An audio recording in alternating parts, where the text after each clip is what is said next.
Esta noticia, por supuesto, ha tenido repercusión internacional. En Europa hay reacciones al acuerdo entre el gobierno de Juan Manuel Santos y las FARC en materia de justicia y reparación a las víctimas. Organismos defensores de los derechos humanos se pronuncian sobre la creación de esta jurisdicción especial para la paz, que se encargará de juzgar y emitir condenas contra eventuales desmovilizados del grupo terrorista. Ruth, nuestro periodista permanente en Londres, Juan Carlos Bejarano, está con la directora para las Américas de Amnistía Internacional. Juan Carlos, buenos días, ya buenas tardes para usted y adelante con su invitada. Así es, en Amnistía Internacional también hay reacciones a este preacuerdo entre el gobierno del presidente Juan Manuel Santos y las FARC. Vamos a hablar con Erika Guevara, directora para las Américas de Amnistía Internacional. Erika, bienvenida a NTN 24. ¿Cómo reciben ustedes este acuerdo en lo que tiene que ver con justicia transicional? Bueno, sin duda para Amnistía Internacional cualquier paso que se esté dando acelerado para alcanzar la paz es un paso que le damos la bienvenida.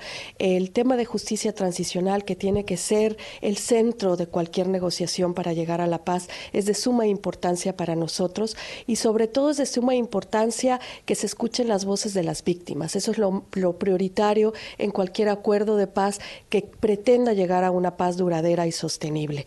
En el caso de este acuerdo al que se ha llegado entre el presidente Santos y la alta jerarquía de las FARC, sin duda alguna representa ese paso acelerado. Esperamos en 6 meses verdaderamente que podamos estar celebrando una paz total en Colombia, pero siguen existiendo preocupaciones, falta de claridad frente a lo que se refieren en los temas de penas alternativas.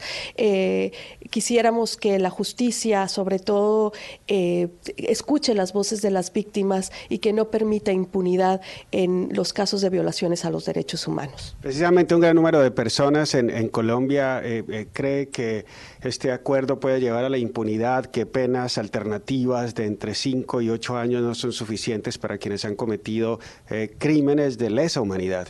Bueno, sin duda el Estado, Colombia tiene una responsabilidad internacional de protección a los derechos humanos. Existen normas internacionales que obligan a Colombia a que se lleven investigaciones profundas frente a graves violaciones a los derechos humanos y ninguna ley de amnistía tiene que estar de por medio en la búsqueda de justicia, verdad y reparación para las víctimas.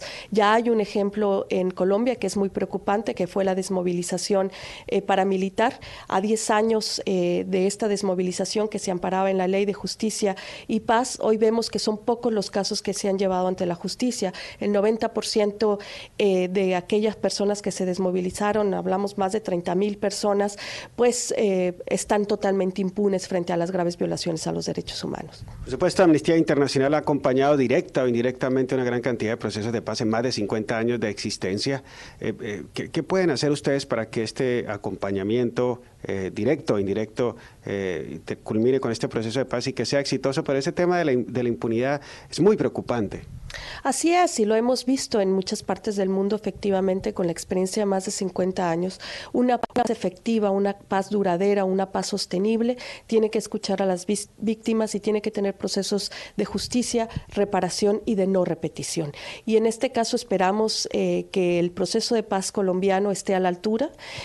Son más de 50 años de guerra, son más de 50 años que han arrojado múltiples víctimas de esta violencia, personas que han sido desplazadas forzosamente de sus tierras, víctimas de violencia sexual, desaparición forzada, ejecuciones extrajudiciales. Estamos hablando de serias violaciones a los derechos humanos en un contexto de guerra que continúa y que sigue afectando a miles y miles de personas en Colombia. Así que esperemos que este proceso sea duradero. Amnistía Internacional continuará acompañando la lucha de las víctimas por la justicia, reparación y no repetición.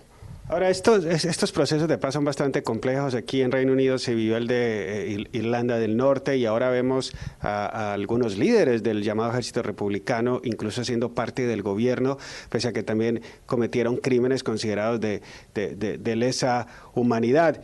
Y lo que algunos se preguntan es, estos actores del conflicto, grupos terroristas, es muy difícil que también se desmovilicen y sean enviados a la cárcel por 15 o 20 años como muchas personas claman. Bueno, sin duda alguna, un proceso de paz conlleva también vías políticas alternativas para la desmovilización política de los grupos armados. Debemos de recordar que en el caso colombiano no solo se trata de violaciones a los derechos humanos cometidos por los grupos armados irregulares, sino también por propias fuerzas de seguridad del Estado, el Ejército en particular, y algunas otras fuerzas de seguridad. Así es que la justicia tiene que ser para todos los involucrados en estos crímenes de lesa humanidad y graves violaciones a los derechos humanos, pero sin duda también entendemos que en un proceso de pacificación también tienen que haber alternativas políticas para la desmovilización. Muchas gracias, Erika. Ahí estaba las apreciaciones de Amnistía Internacional, por supuesto, pidiendo que no se olvide a las víctimas, y ellos van a seguir en ese acompañamiento en este proceso de paz. Eso es todo de Amnistía Internacional en Londres. Regresamos a nuestro Centro Internacional de Noticias. Adelante.